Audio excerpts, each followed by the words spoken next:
your source for everything paranormal. Para-X.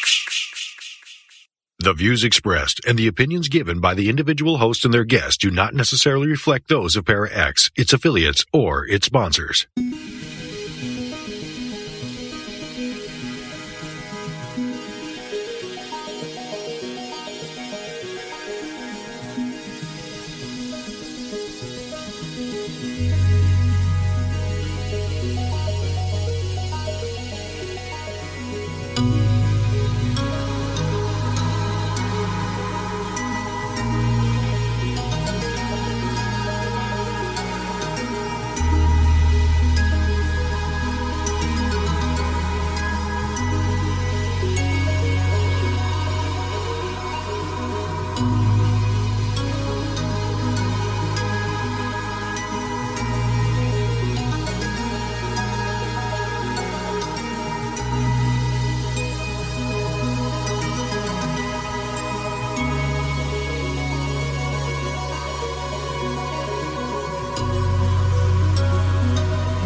Welcome to Stirring the Cauldron.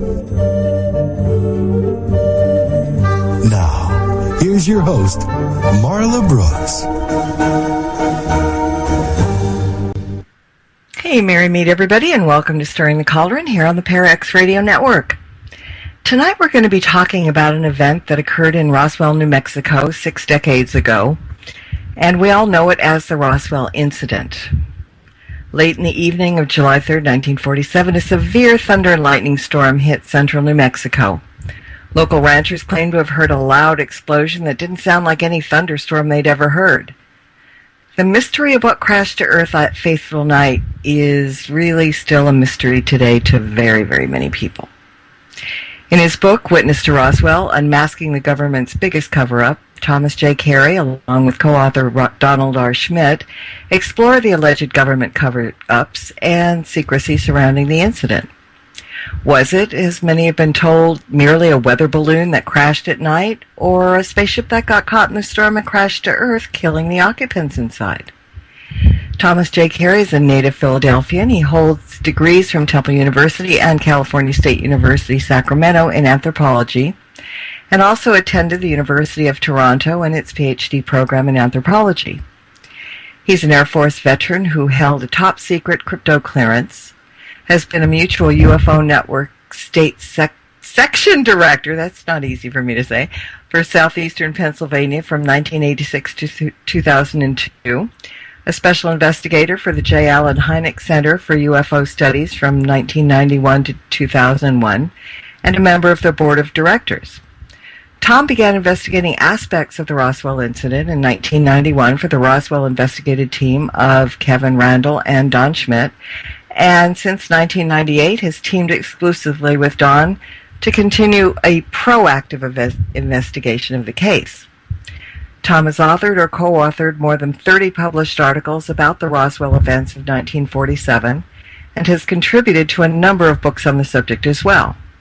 He's appeared as a guest on many TV and radio shows throughout the country, including Coast to Coast AM and Larry King Live, and has contributed to a number of Roswell-related documentaries, both on-screen and behind the scenes. Witness to Roswell, Unmasking the 60-Year Cover-Up was the #1 best-selling UFO book in the world in 2007 and 2008, and the sequel, Witness to Roswell, Unmasking the Government's Biggest Cover-Up, published in 2009, remains a bestseller. So please join me in welcoming Thomas J. Carey to the show. Hi, Tom, and welcome. Hi, Marla. Glad to be with you. Oh, glad you're here. This is fascinating stuff. And before we get into it, I'd like to remind everybody listening that if you have any questions, you can either call in at 717-798-8512 or send me a private message if you're in the ParaX chat room. And if you're not in chat and you want to be, just come over to www.para-x.com and click on the Listen Live tab. All right, Tom, so for those who may be too young or just haven't paid a whole lot of attention and not know a whole lot about the Roswell incident, can you give us a brief synopsis of what transpired that night and why this has been called the granddaddy of all UFO cases? Well, you did actually in your introduction, you touched on some of it. In early July, one evening of 1947, this is 2 years after World War II had ended, the modern wave of UFOs had started actually a month before, in June of 1947. All of a sudden, everybody was seeing these flying saucers and flying discs in the sky. They were front page news for several weeks. Nobody knew what to make out of them. And 2 weeks after that started, the so-called Roswell incident occurred. There was a headline in the newspapers that a flying disc or a flying saucer had been recovered by the 509th Bomb Group, which was stationed at Roswell Army Airfield in New Mexico. Now, the 509th was the outfit that ended World War II by dropping 2 atomic bombs on Japan. So this was it was our elite unit. Anyway, the headline was Flying Saucer Recovered Near Roswell. Well, a day later, the headline was Flying Saucer, It's Just a Weather Balloon. So it was a 2-day story. The hopes, the entire world was interested in what was happening in Roswell. And it was like the air going out of a balloon when General Roger Ramey in Fort Worth declared it a weather balloon. So the story died for 30 years. It came back to life in 1978, when the base intelligence officer at Roswell at the time said, and he knew he was dying of emphysema, and he went public with a story that he had held pieces of a flying saucer that had crashed in New Mexico in 1947. And that sort of kicked off the civilian investigation of this case, which has now been going on since 1978. So that's 35 years, something like that. Yeah. Mm-hmm. And our investigation, because at the time it happened, there were no details given. Just that a flying saucer had crashed, and it was being sent to higher headquarters in Fort Worth and then on to Wright-Patterson Air Force Base in Ohio. But then the next day's story killed it. So nothing was known of it as far as the details until civilians started investigating the case in 1978. And what we have come up with is that the evidence strongly suggests, and I underline the word strongly, that a UFO did in fact crash near New Mexico. There's several sites. The farthest site from Roswell is about 75 miles northwest, but we've identified 3 sites associated with that crash.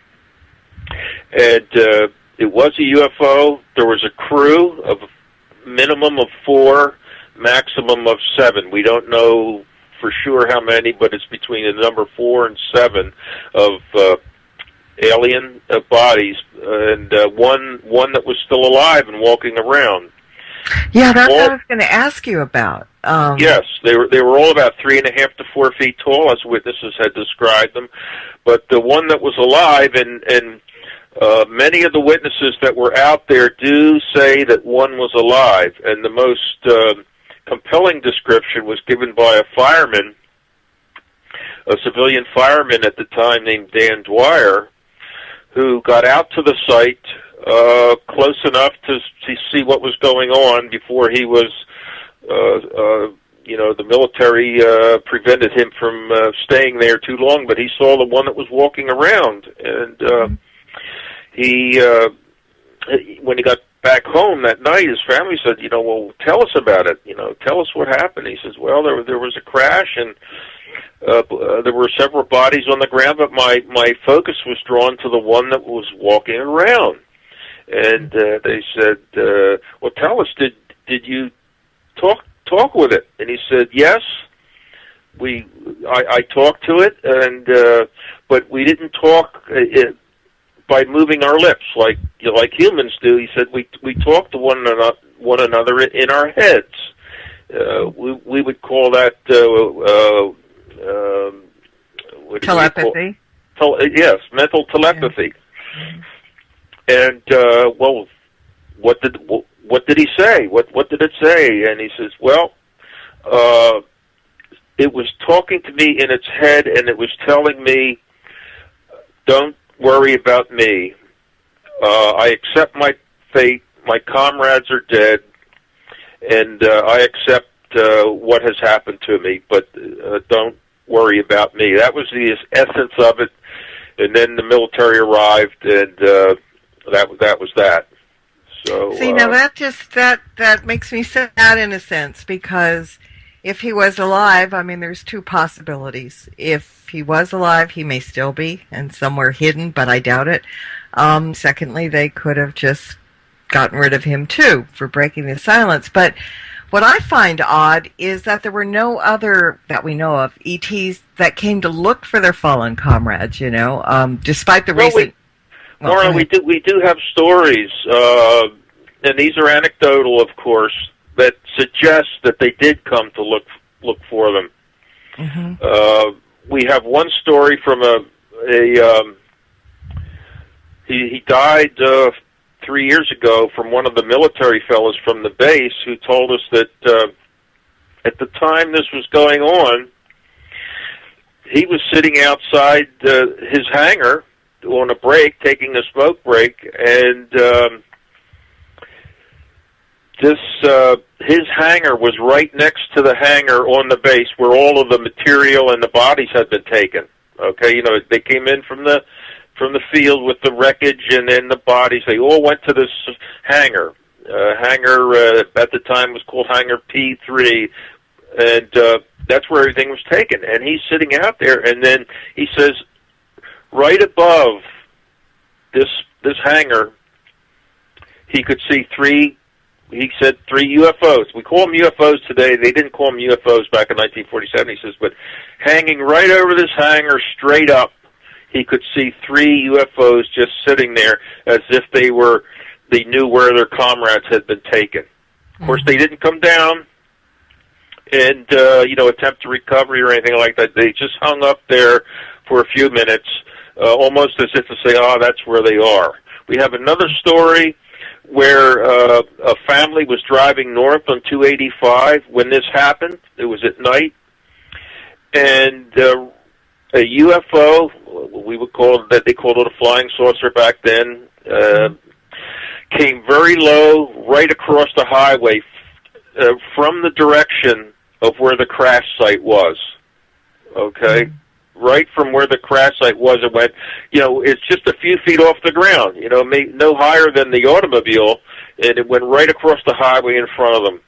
And they didn't know what to make out of that, but when you asked them, well, where was that? It was right where the crash site was, off to the left. There's a third story that, oh my goodness, I just lost it. It'll come back, it always does. It'll probably come back to me a little later. But then jump right in with that. Oh, yeah. I know I just remembered. in the fall of 1947, Dr. Lincoln LaPaz was hired by the Air Force. Now, he was a meteor expert for the University of New Mexico. He was a meteor expert. And the Air Force hired him to go out into the desert around the state to try to find traces of where this thing might have come down. Besides the crash site, they had this gouge on the crash site. Plus, he was looking for any other evidence that might have been out in the field further away that the Air Force didn't that they weren't aware of. So he went around the state of New Mexico for the month of September of 1947. He had a military master sergeant named Lewis Rickett drive him around. And in their travels, they went around the state looking for evidence, and they came upon, number one, they came upon a area of the desert floor that had turned to glass. That had turned to glass obviously from high heat, and it was they deduced that was from the ship that it had actually put down for perhaps repairs, and took off again and then exploded. And they also interviewed ranchers out in that area, as if, to ask them, had anybody seen anything? And some of the ranchers said yes.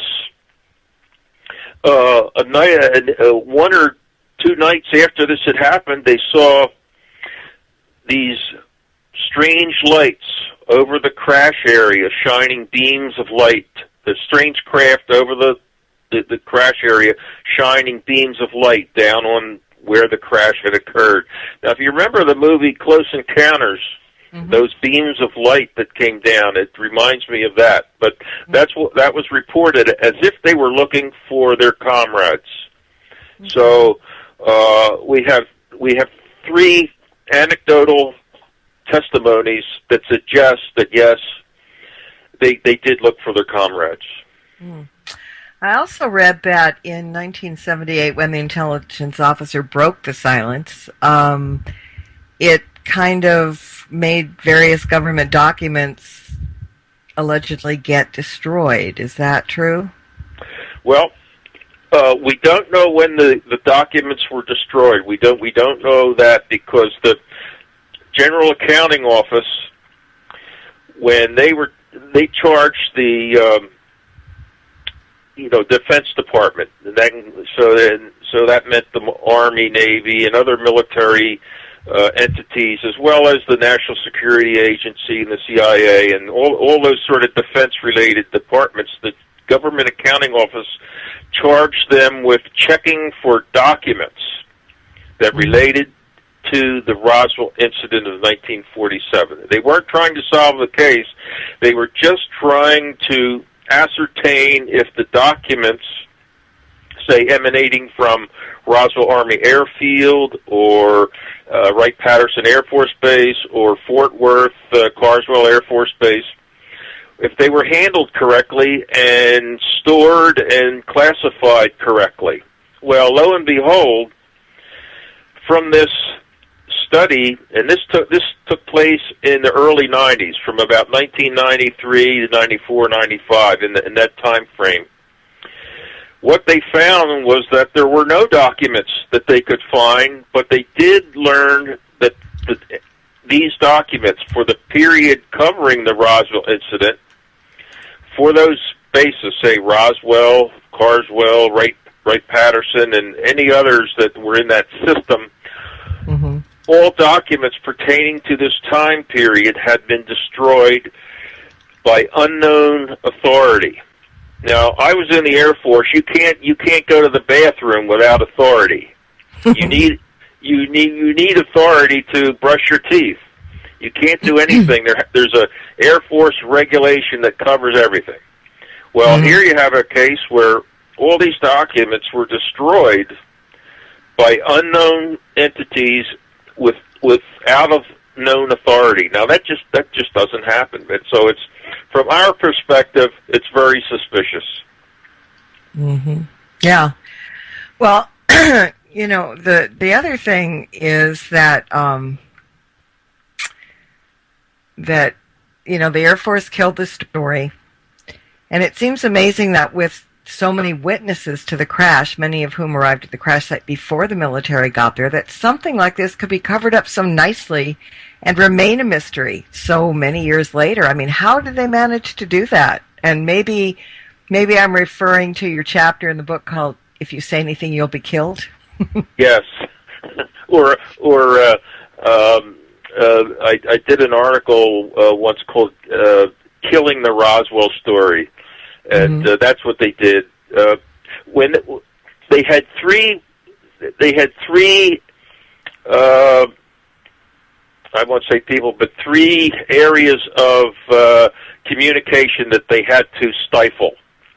Number one was the military personnel on the base who were involved. Number two was the media who carried the story. And number three were the civilians who knew what had happened. Well, the military people were easy to take care of because they were under direct command and control. Some were shipped out to bases across the globe.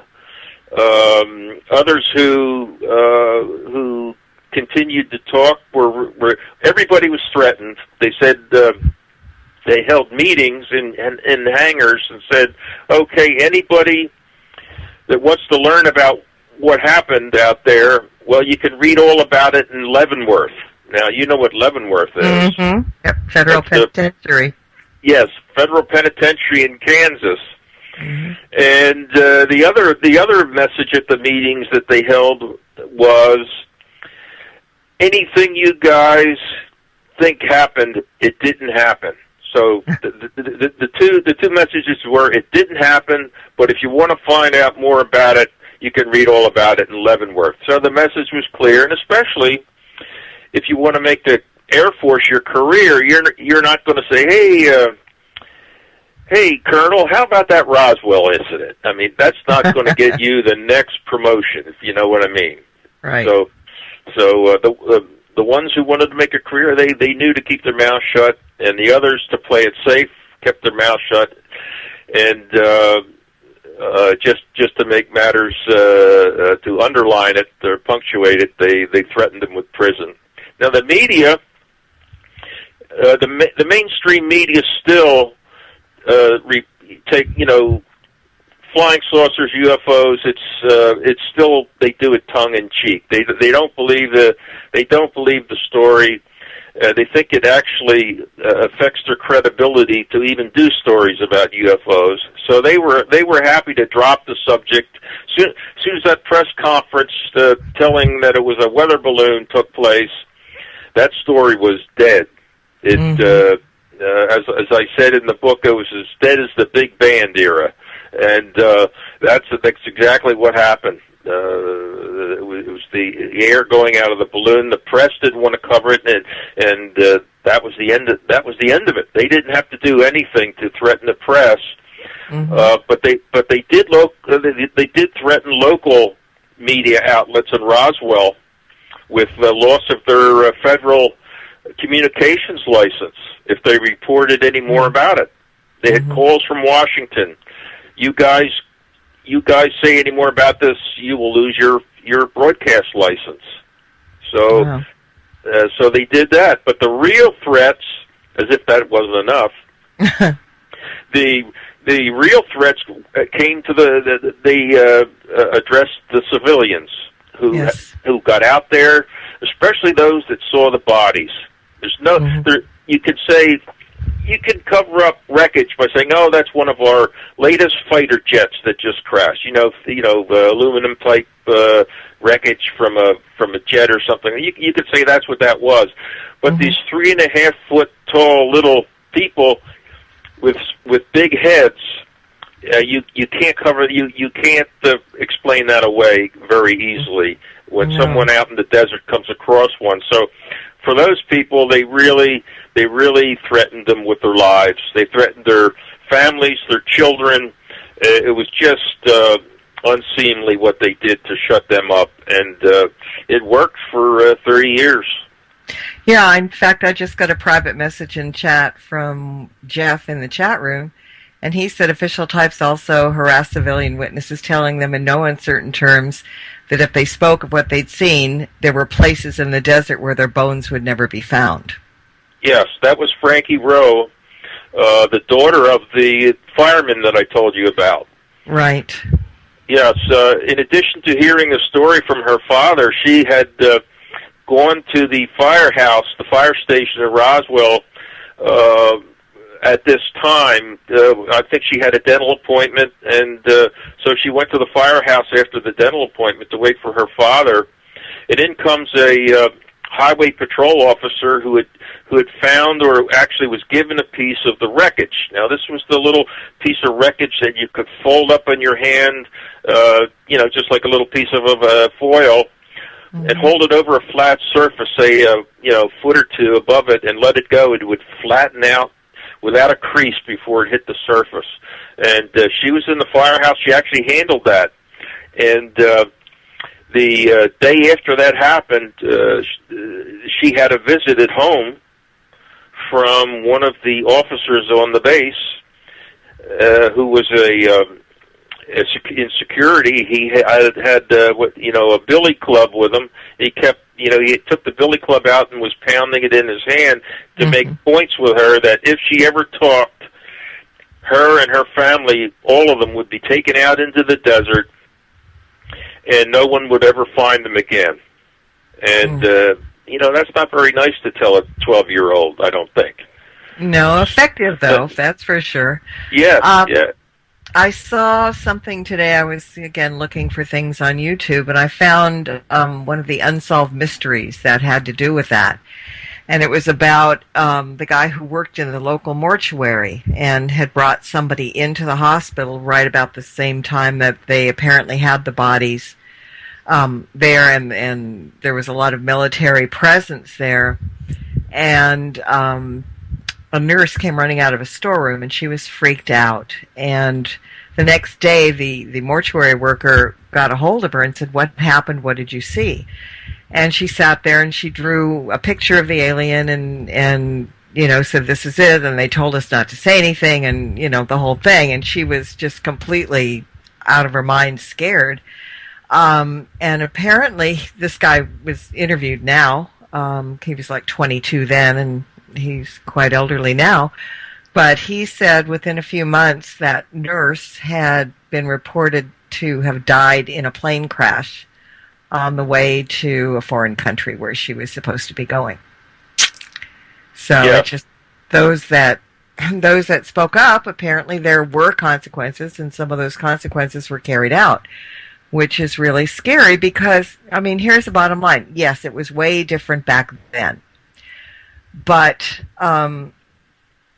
you just wonder why it is that it was such hush-hush and everything. Was it because of Orson Welles' War of the World where everybody was scared, or is there more to it? Chaos can ensue, but there is still a point.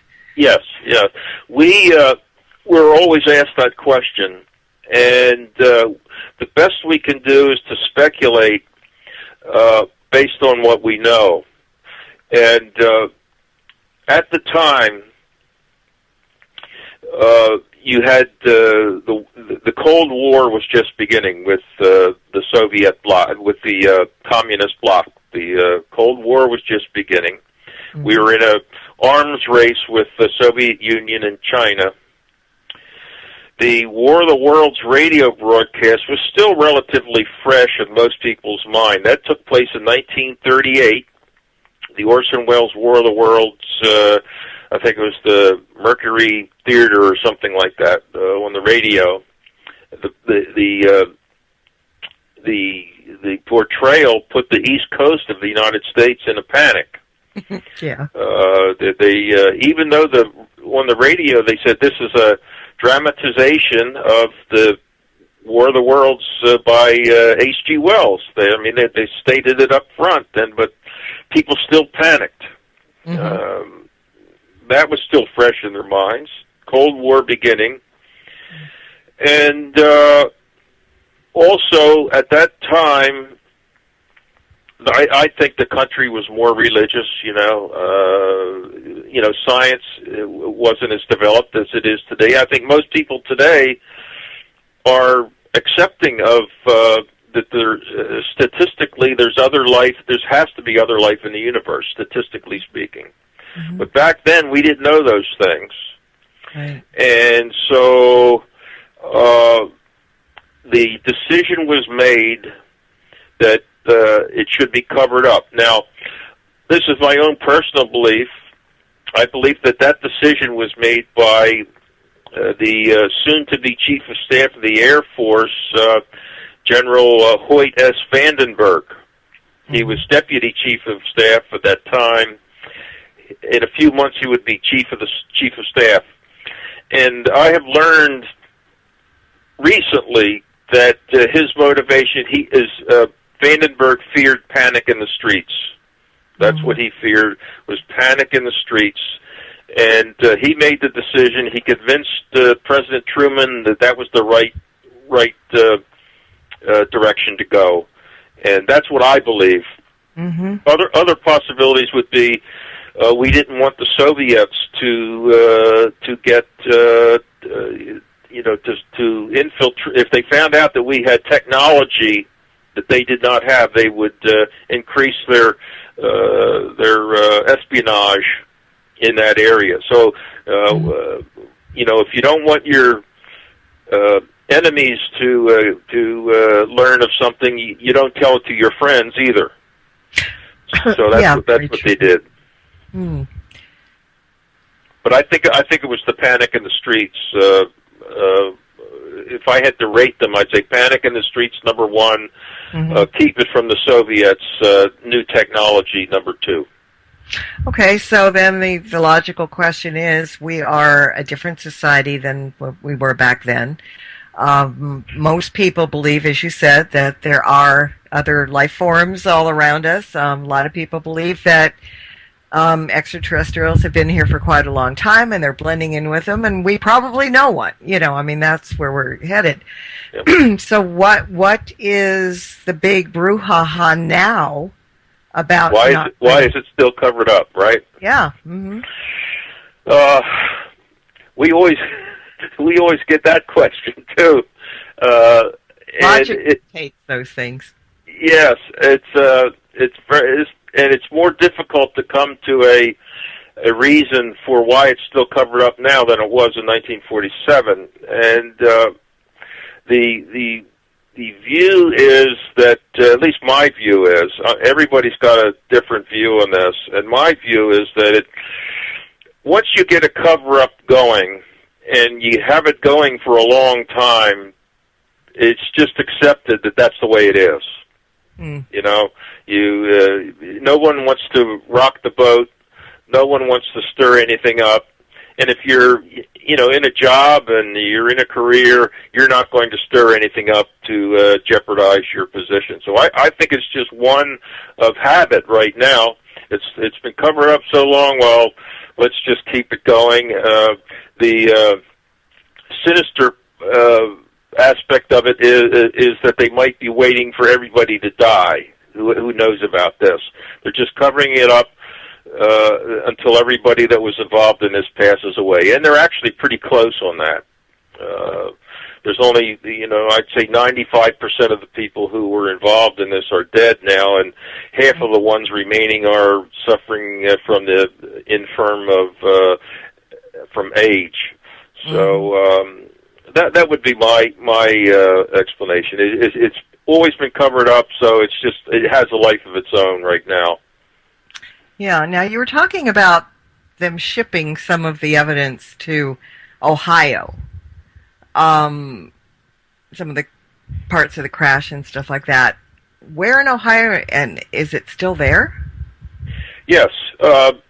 Back in 47, it was called Wright Field, because all of the air bases back then were called fields. It was Roswell Army Airfield, Wright Field, and in 1948, when the Air Force became a separate branch of the military service, it became Wright-Patterson Air Force Base. So that's what it is to this very day. And yes, that's where everything was taken. We have learned that some wreckage was taken, say, to Los Alamos, maybe to White Sands, but the bulk of everything, including the bodies, went to Wright-Patterson Air Force Base in Dayton, Ohio. And we have all kinds of stories from people who were there at Wright-Pat, of seeing the bodies come in, of seeing them stored in various locations on the base. And yes, we believe that they are still there, but that some of them were loaned around for examination to various air bases. And perhaps a few are still at other locations, but we know that they were taken to Wright Field back in 1947. And nobody can just, get into Wright Field to kind of nose around, or with or without permission. Probably not without permission, but I don't think so. No, it's still a secure base, and especially if they know who you are, they won't let you in. We would love to go to Wright-Patterson Air Force Base because we have a pretty good idea of which building the bodies are located, and we'd love to at least, look at the building. I don't know that they'd let us in, but we have a pretty good idea from people who were there that had seen them which building it is, and it's not Hangar 18. There was no Hangar 18, so it's another name for the building. So, well, but we know which one it is in case they're listening. You mentioned White Sands, and that brings up a question, because I was wondering if Area 51 is tied into Roswell in any way. I mean, is it possible that some things are housed there? Yeah, I'm not convinced about Area 51 and its UFO history. I know that's a sort of a hot topic with a lot of people. There's no direct connection to Area 51, which did not exist until the middle of the 1950s. And the Foreign Technology Division, as it was called, was created to examine and back engineer and to analyze foreign technology like Russian fighter planes and things like that. Of course, anything in the sky would go to Wright-Patterson, where the Foreign Technology Division was. It's still there, but it has a different name. They keep changing the names on these things, but it's still there. Area 51 was created, I believe, to develop high-tech aircraft like the SR-71 Blackbird. I believe the first aircraft that was created there at Area 51 was the U-2. That's what the purpose of Area 51 was, to develop secret aircraft like the U-2, the SR-71, things like that. Now, there are stories of people who claim to have worked there at Area 51, and they claim to have seen what we would call a UFO, a flying saucer, in one of the hangars, or more than one. I just have trouble with those. The stories to me are unconvincing. I guess the best known one is Bob Lazar, who claimed to work on at least one. And the problem with Lazar was that his credentials never checked out. I mean, he said he was this, and that, and none of his credentials checked out. So my interest in Area 51 is only tangential, because I'm not convinced that UFOs. It's a UFO hangout. Okay. Now, one thing I found really interesting about the wreckage here, if something crashes to Earth, a meteorite or anything, I mean, everybody's got the suits on, the radioactive suits, and stay away, and everything's cordoned off. But apparently, the debris that came down, I mean, the craft that came down and everything, was not the least bit radioactive. That surprises me. Well, there was, I think Jesse Marcel said that it wasn't radioactive, and Bill Rickett, who I mentioned earlier, also said it was not radioactive, or as they used the term hot back then. Is it hot? Meaning, is it radioactive? And and it wasn't. Why it wasn't, I couldn't tell you. A lot of people have trouble with the idea that someone built a spaceship from another planet. They travel through the universe only to crash when they get to Earth. It just doesn't, to them, make sense. Well, every manufactured, let's say, metal, something metallic, every manufactured metal has its tensile strength, meaning if you exceed, something is trying to pull it apart, there's a strength beyond which it will be pulled apart. And whatever it was, whether it was an internal explosion or being struck by lightning, something like that, the ship came apart. At least the outer skin, and it rained metal down on a sheep ranch. The rest of the ship, we think it was the inner cabin or an escape capsule of some sort that withstood the explosion. That traveled another 35 miles and came to rest closer to Roswell, just up Highway 185 and to the west, a little bit to the west. Mm-hmm. And that's where the one that was walking around was located, where this inner cabin had come to rest that wasn't destroyed. Mm-hmm. So radiation, that it wasn't radioactive, doesn't bother me. And the fact that it came apart doesn't bother me, because it obviously did. Yeah. So that's all I can tell you is that it did. And as far as what brought it down, early July in New Mexico is what they call the monsoon season, and they have tremendous lightning and thunderstorms. I've never seen lightning like that as I have seen down there during the monsoon. And Mac Brazel, the rancher who first reported it, he said the night before he found all this stuff, there was a thunder and lightning storm, but he heard an explosion, a muffled explosion that was different from the thunderclaps. So he hears a storm out there, but there's an explosion that's different than what the lightning and thunder was doing. So the speculation is, maybe it was struck by lightning. At least that's what I believe. So that it was radio. We know it wasn't radioactive, but all we can say is that we know it wasn't. Yeah. All right, so I keep hearing the term Roswell's Holy Grail.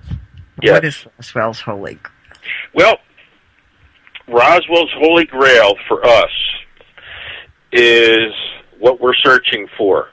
It would be, if someone said, what would you love to have that will settle this case once and for all, that's what we call the Holy Grail of Roswell. And what it is, it's a piece of the ship. And what piece of the ship? Not the dashboard or the steering wheel, but a piece of this memory metal that so many witnesses have described to us. Mm-hmm. And I earlier described that it's light as a feather, and when you put it in your hand and wad it up, it feels like you have nothing there.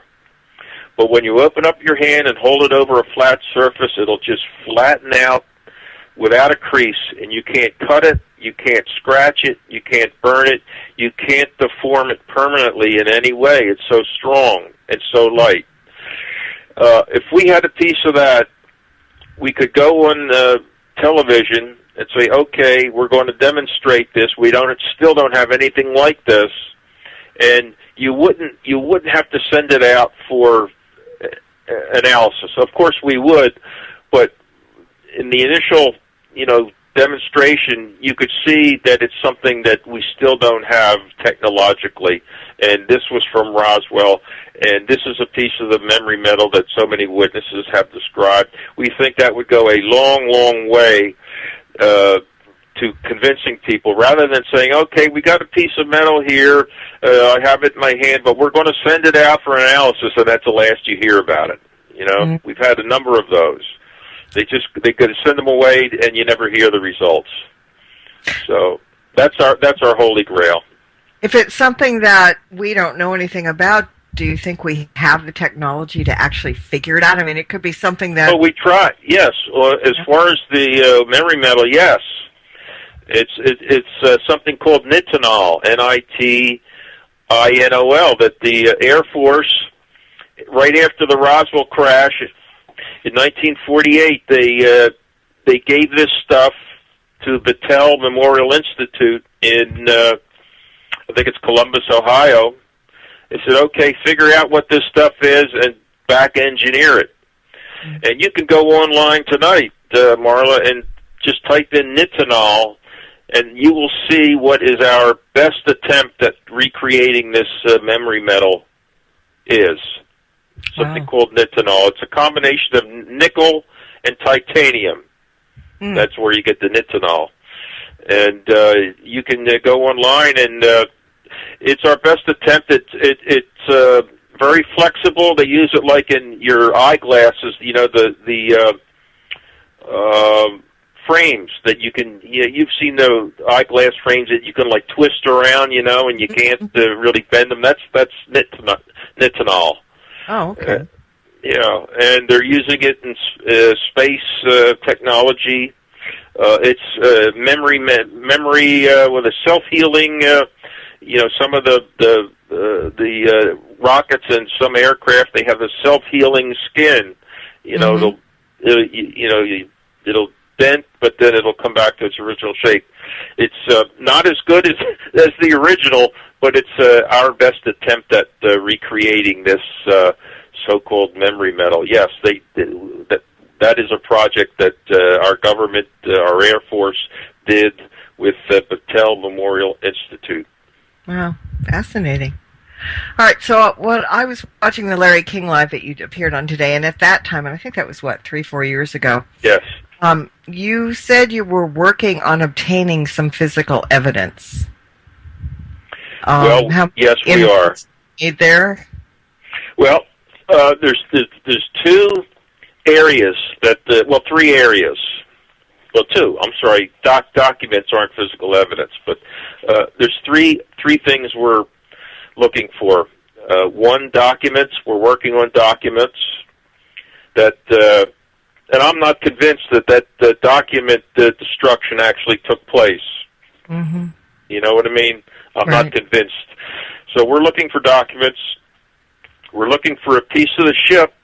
Hopefully it will be the Holy Grail.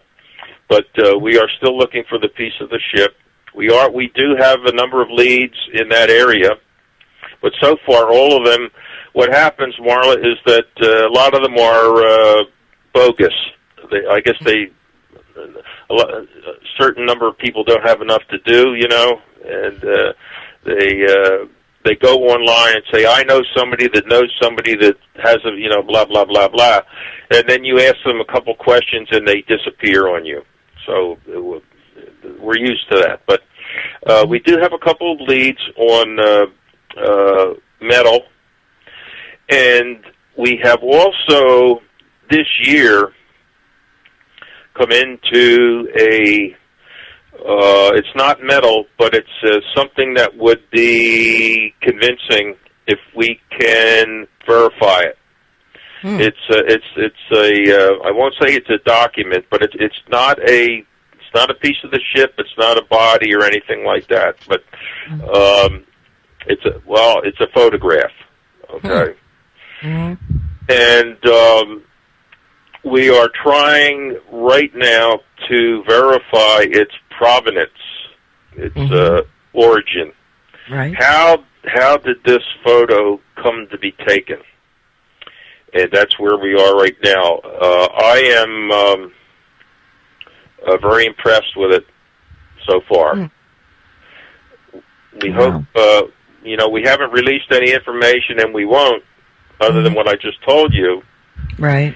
Until we have verified it. Then, of course, we will hold a press conference. Yeah, I'm fairly convinced that all around the country there are people's attics and old trunks that have little bits and pieces of this wreckage. I do. Somebody grabbed it up and passed it around. I'm betting there's more out there than we know. We've had stories. One fellow said that his family used a piece of it as a door stopper.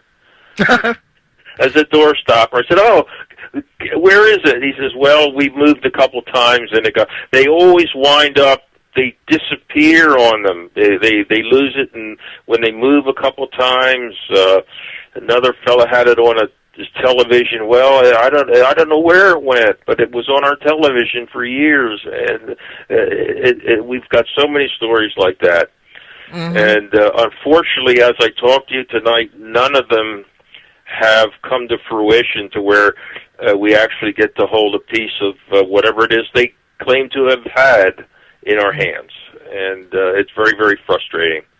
but you're right. There's two high-ranking Air Force officers, they're both dead now, that were involved in this incident back in 1947, and both of their wives, who are still living, have told friends of theirs that, and it gets around to us, we're like fifth hand on this, that each one has a trunk in the attic or in the basement with memorabilia from their Air Force careers in the trunks, including the Roswell case. So far, we haven't been able to actually get in the door. But we've heard those stories, and it's very, very, very frustrating. All we can do is keep going. And one thing that I've found is that say when I prepare to call a witness, I think to myself, oh boy, this witness is really going to be the one to break it. Well, he or she never is. I mean, it always turns out to be a disappointment. The biggest witnesses, as far as information, are ones that we least expected anything from. Mm-hmm. It seems to be an inverse correlation there. Isn't that always the case? No, not always, but I'm just amazed at how many witnesses I thought would be, oh boy, this person really has to know something, and they say, I don't know anything. Or whatever I know is what I read in the books or saw on television. I'm going, oh my goodness, what am I doing talking to you then? So you try, and it's a valiant effort, and our time is running out really quickly. But do you think that the truth will ever be revealed, or at the very least, be uncovered? If the truth is revealed, it'll come from us, not from the government or the Air Force. I'm convinced that the Air Force will never say another word about the Roswell incident, ever. Mostly because they've already put out 4 explanations so far. Yeah. So far they've had 4 explanations. If they came out with a 5th one, would you believe it? Yeah. The other reason they won't say anything is because of what they did back in 1947 to shut people up. They broke the law. They threatened people with their lives. So today we would call them civil rights violations. They violated the rights of citizens to cover up, to shut them up, and they don't want to answer for that. And it would be a stain on the Air Force logo forever if it came out. Well, when you do uncover that, you have a standing invitation to come on my show and reveal it. How's that? Okay, I will take you up on that. The only thing to do is to keep going, like you say, is to just keep going. if you're not out there shaking the tree, nothing will fall into your hands, you know? Exactly, and kudos to you for doing that. Before we go, can you give out your website so people can go and learn more about you and the Roswell incident and the book? Yes, the website is www.roswellinvestigator.com. It's all one word, www.roswellinvestigator.com. The book is Witness to Roswell.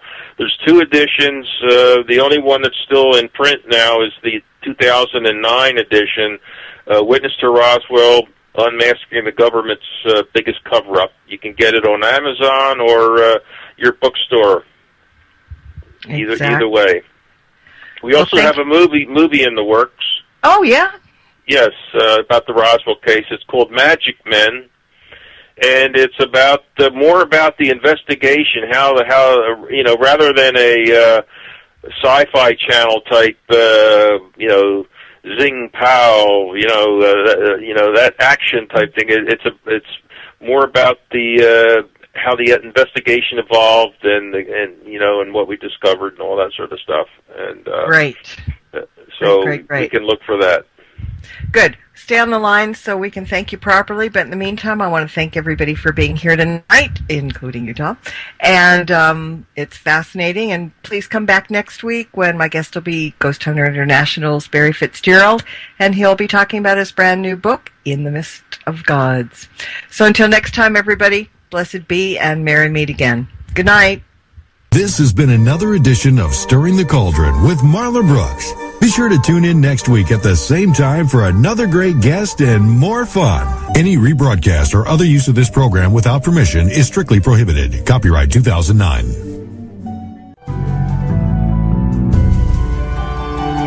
You have been listening to the Para X Radio Network.